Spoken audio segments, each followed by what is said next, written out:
Hi నమస్తే, welcome to I news. ప్రపంచ రాజకీయాల్లో ఒక నిశ్శబ్ద విప్లవం జరుగుతుంది.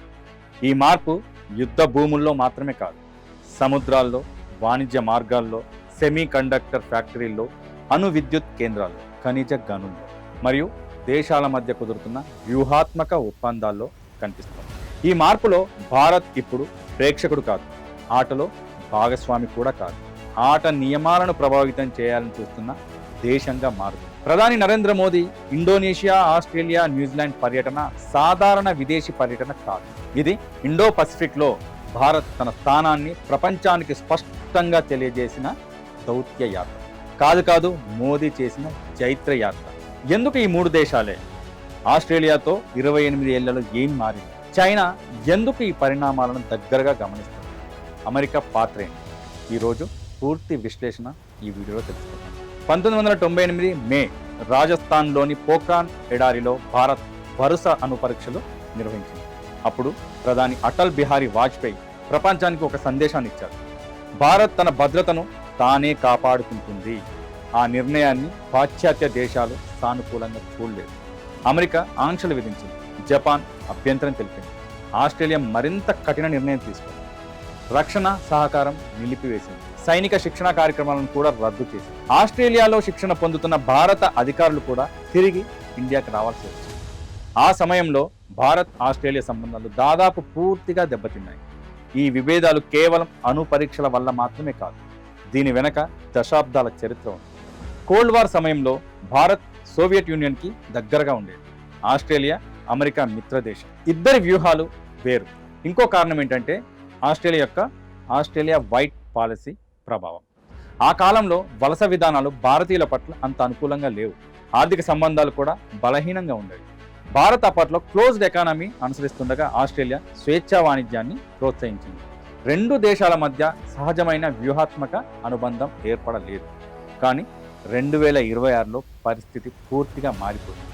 ఈరోజు ఆస్ట్రేలియా భారత్ను పూర్తిగా భిన్నంగా చూస్తుంది. ఒకప్పుడు ఆంక్షలు విధించిన దేశమే ఇప్పుడు భారత సైనిక అధికారిని ఆస్ట్రేలియన్ డిఫెన్స్ కాలేజీలో ఇన్స్ట్రక్టర్గా ఆహ్వానిస్తుంది. ఇది కేవలం ఒక ఉద్యోగం కాదు, ఇది సైనిక రహస్యాలు, వ్యూహాలు, శిక్షణ, పరస్పర నమ్మకం, ఈ 4 అంశాలపై ఏర్పడిన విశ్వాసానికి ప్రతీక. అంతేకాదు, ఆస్ట్రేలియా యురేనియం భారత్కు సరఫరా చేసే ప్రక్రియను కూడా వేగవంతం చేస్తుంది. ఒకప్పుడు ఎన్పిటి ఒప్పందంపై భారత్ సంతకం చేయలేదని యురేనియం అమ్మడానికి నిరాకరించిన దేశమే ఇప్పుడు భారత్ అణు విద్యుత్ కార్యక్రమానికి భాగస్వామిగా మారుతుంది. మోదీ 3 దేశాలని ఎందుకు ఎంచుకున్నారు? ఇది అత్యంత ఆసక్తికరమైన అంశం. ఒకసారి వరల్డ్ మ్యాప్ని గమనించండి. పశ్చిమాన హిందూ మహాసముద్రం, తూర్పున పసిఫిక్ మహాసముద్రం. ఈ రెండింటిని కలిపే ప్రాంతమే ఇండో పసిఫిక్ ప్రాంతం. ఈ ప్రాంతంలోనే ప్రపంచ వాణిజ్యంలో దాదాపు సగానికి పైగా రవాణా జరుగుతుంది.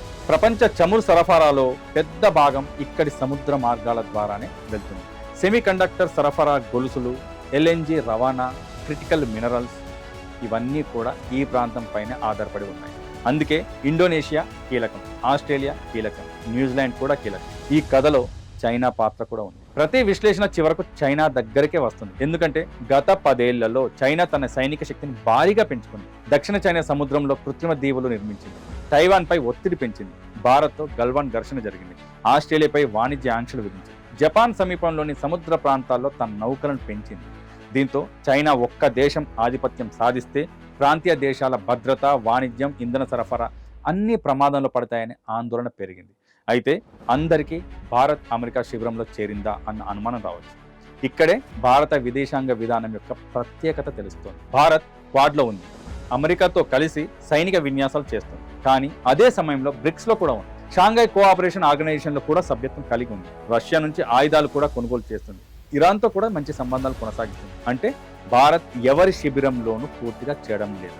దీనినే స్ట్రాటజిక్ అటానమీ అంటారు, కొంతమంది దీన్ని హెడ్జింగ్ అంటారు. కానీ భారతదేశ దృష్టిలో ఇది జాతీయ ప్రయోజనాలను కాపాడుకునే విదేశాంగ విధానం. ఈ రోజు ప్రపంచాన్ని కేవలం అమెరికా, చైనా మాత్రమే నిర్ణయించడం లేదు.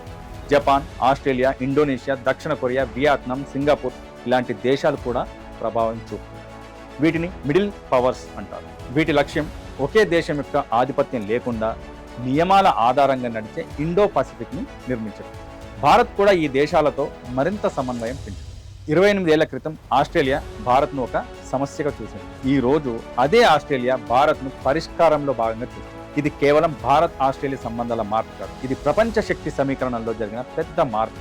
ఒకప్పుడు భారతదేశంను బ్యాలెన్సింగ్ పవర్ అని పిలిచేది, అంటే ఇద్దరు పెద్ద శక్తుల మధ్య సమతుల్యం పాటించే దేశం. కానీ ఇప్పుడు భారతదేశం తనను తాను షేపింగ్ పవర్గా మార్చుకోవాలని చూస్తుంది. అమెరికా ఆధిపత్యం కాదు, చైనా ఆధిపత్యం కాదు, బహుళ ధృవాల ప్రపంచం, స్వేచ్ఛాయుత సముద్ర మార్గాలు, భద్రమైన సరఫరా గొలుసులు, సాంకేతిక భాగస్వామ్యం,